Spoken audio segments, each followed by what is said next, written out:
aciriwe igifungo c'imyaka 5 nk'igihano cyo guhakwa guhirika ubutegetsi biramunanira ubutegetsi bw'igihugu c'Ubudagi. Adolf Hitler akora igifungo ariko inyuma y'amezi 9 gusa ararekugwa, ariko ntiyaheba icemezo ciwe cyo guharanira kuba umuntu akomeye mw'isi. Ariko ubu noneho biciye mu nzira zemewe n'amategeko. Iki ni kiganiro amateka kuri Bookimoon Global. Je nitwa Desire Barengayabo. Ni Adolf Hitler igice cya 3. Mwibutse kugira subscribe wewe uguye kuri no channel yacu ubwa mbere. Wibuke no kugira subscribe hamwe no kwandika muri commentaire ikintu wifuza ko tuzogukorera inyuma y'ikino kiganiro.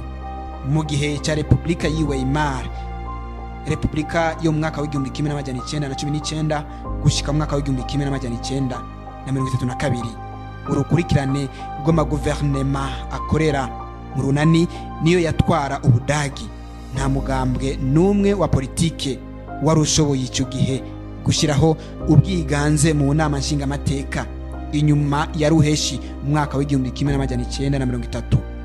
Urukurikirane rw'abarongora guverinema, abashanselier cyangwa abashikirangoma cyangwa abashikiranganje ba mbere bari kwisonga rya guverinema mu gihugu cy'Ubudagi, abo bose babayeho batazirikana kugira igitigiri nyamwinshi c'ababemera mu nama nshingamateko y'igihugu c'Ubudagi.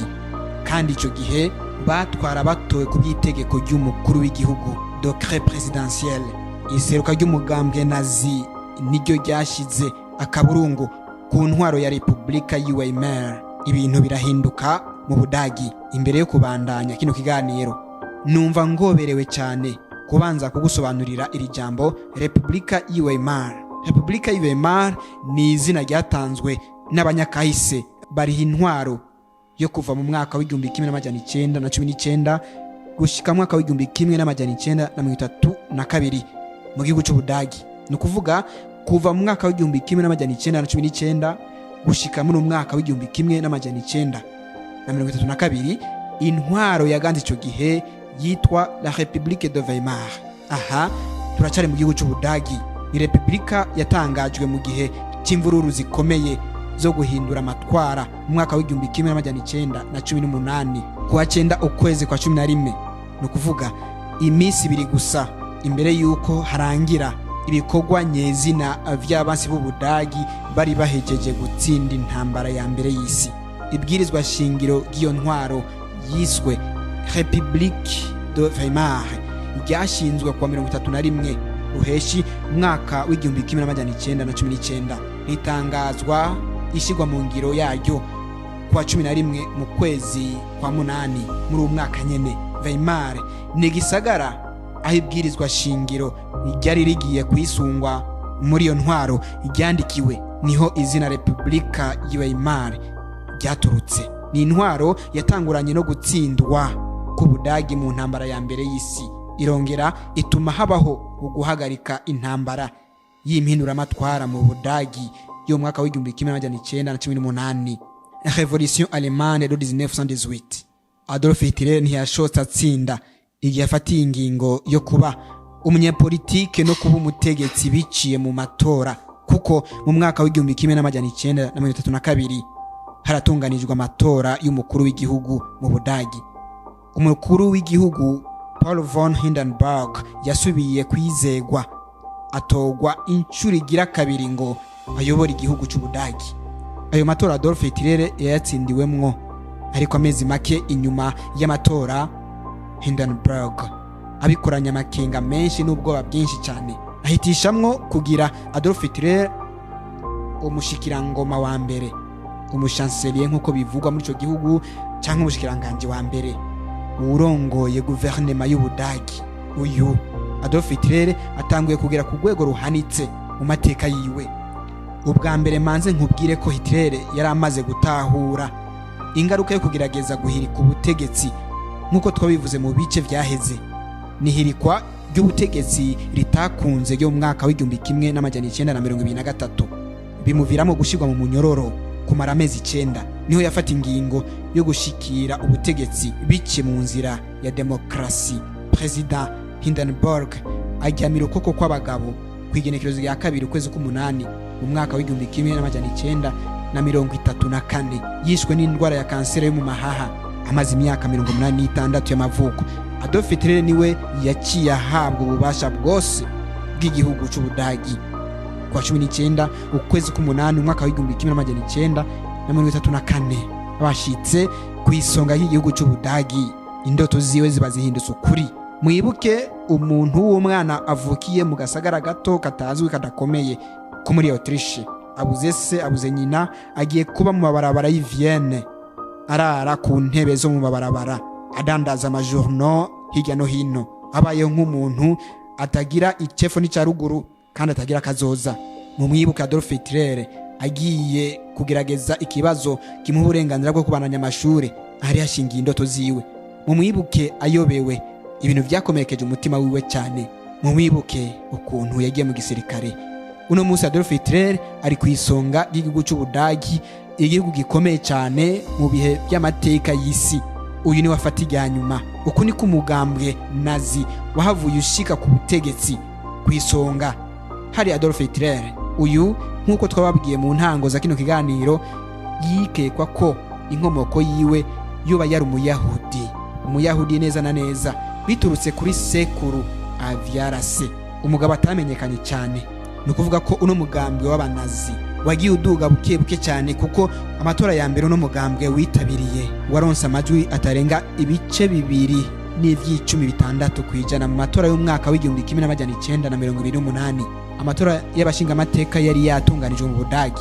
Ubudagi bumaze kugwa mu bukene burenze cyane, umugambwe w'abanazi waravyisunze cyane mu kugerageza kwigarurira imitima y'Abadagi. Bari mu bukene buteye ubwoba kandi burenze urugero. Igitigiri c'ubushomeri cye cyaramaze kugwira kugira kure cyane. Niho matora y'igihumbi kimwe n'amajana icenda na 30, matora kandi y'abashinga amateka, aha niho waduze gato kugera ku majwi angana n'ibice 18 kwijana. Murumva ko kuva ku bice 2 gushika kuri 18 ari igikorwa kidasanzwe.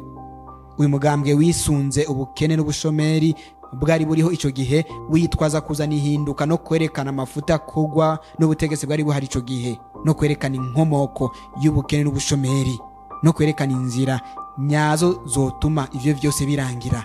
Niho kuduga ku majwi 18 kwijana. Aha vyavuye ku twigoro twinshi twa Adolf Hitler two kugwanya abayahudi, kuko abayahudi bafatwa nk'umuvumo kuno mubumbe wose, ngo nibo nkwezi y'amakuba n'ubukene.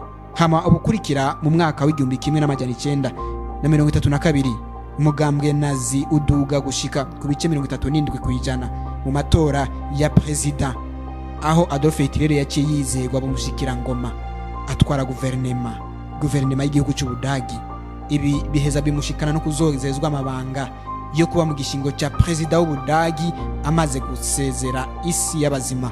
Hitler nk'ufise ubutegetsi bwose bw'igihugu c'Ubudagi, aha yari afise umwidegemvyo wuzuye wo kuburagiza bimwe bishoboka iyindi migambwe ya politike n'amasendika bitavuga rumwe. Ibimenyetso vyose vyo kutimeranya nawe bicishwa bugufi. Ico bise Gestapo, igipolisi cyakorera mu ibanga, gihabwa kunyanyagiza ubwoba hirya no hino.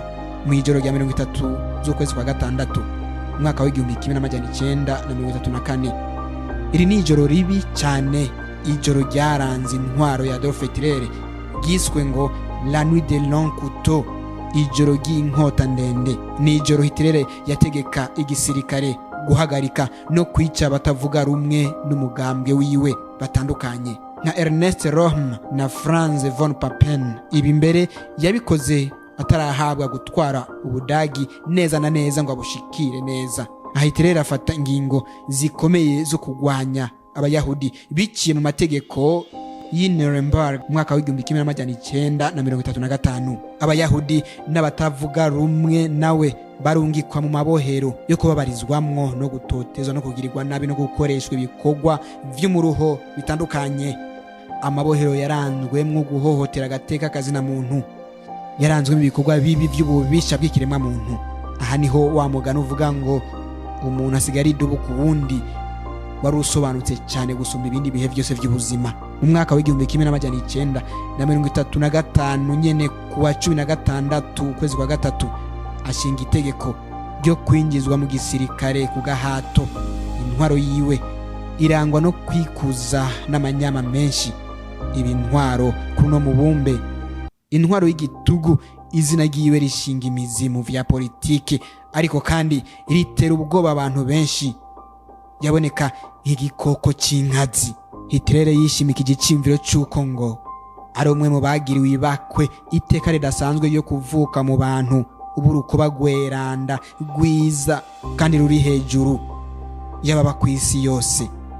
Atangura gusotora ibindi ibihugu bibanyi, atanguza umugambi wo kwiyagurira akarere. Aha yaratanguye kurenga ku ngingo Ubudagi bwafatiwe n'iciswe SDN, Société des Nations, cyakora nka ONU no munsi. Ibihugu vya Czech na Slovakia, Autriche birigarurirwa n'Ubudagi. Ariko Adolphe ntiyagarukiraho, aja gusotora igihugu cya Pologne kuko yashaka ahome ku turere twinshi ku Budagi. Ishirahamwe ry'ibihugu rirahaguruka, intambara ya kabiri y'isi yose iraduka. Aha zishobora kubisobanura neza cyane, ariko Adolf Hitler igice cya 4 tuzobivuga mu buryo buramvuye bwagutse cyane busobanutse. Politike yo guhumanura urukoba rwiza rw'Abadagi yatanguye neza mu mwaka w'1939. Aha kwari ukwica uwo muntu wese afise ubumuga bwo mu mutwe cyangwa umuntu wese aba mu Budagi afise agasembwa. Umuyahudi ahari hose araronderwa ngo abikwe mu kibanza gicungerewe neza cyane. Urupfu ntigwaraba gusa Umuyahudi, ahubwo umuntu wese afise agasembwa ngo kuko aba yarahumanijwe. Sabo gusa n'uwo muntu wese yavuga n'abumugambye Nazi. Ubu ico gihe yabahumanye ntabakwiye kuba mu bwoko bwiza butagira kanenge, bugororotse, bufise ubwenge, busa neza kandi buhambaye ku isi. Umuntu wese yavuga n'abo butegetsi bwiwe, uwo yariko agasembwa yarahumanye, yandujwe n'Umuyahudi ubuhumane. Ntiyarakwiye kubaho ngo abe mu isi y'abazima canke ngo abane n'abantu beranda basa neza bagaciro ku mubumbe w'isi. Sabo gusa abantu bose bahuza ibitsina babisangiye, aba homosexuel, aba lesbienne n'abandi, abasambanya ibikoko, abafata ku nguvu, abantu bose barafise imico mibi itemewe, bari abantu bahumanye. Ntibari bafise uburenganzira bwo kubaho igihe cya Adolf Hitler. Abitwa abatizigane ni ukuvuga bafatwa nk'abantu babatwa muri ico gihe. Abo bose barahatikiriye nk'isazi hejuru y'urubeya. Ubutegetsi rimwe na rimwe buraboreza, ariko buboreza abantu babuhawe bataravumbura ibanga ririmwo. Ubutegetsi burimwo umutego, iyo ubonye ugira iherezo ryiza nka Nelson Mandela, Umunyafrika y'Epfo. Mu gihe utawubonye uwo mutego ugwahitanye Nero i Roma, Idi Amin Dada mu Buganda n'abandi tutavuze. Nta kindi ruba rurindiriye uretse wewe. Mu butegetsi hari umutego ushobora guhitana agatwe kandi kuwabuhawe. Iyo ubonye ukawusimba uronka ubuhigwe bw'ibihe byose. Mukunzi wa Book Moon Global, reka nguhe ikaze mu kiganiro amateka Adolf Hitler igice cya 4. Ubandanye usobanukirwa n'ivyo uyu mugabo yabaye nk'udasanzwe kuno mubumbe. Jewe nitwa Desire Barenga yabo, naho butaha.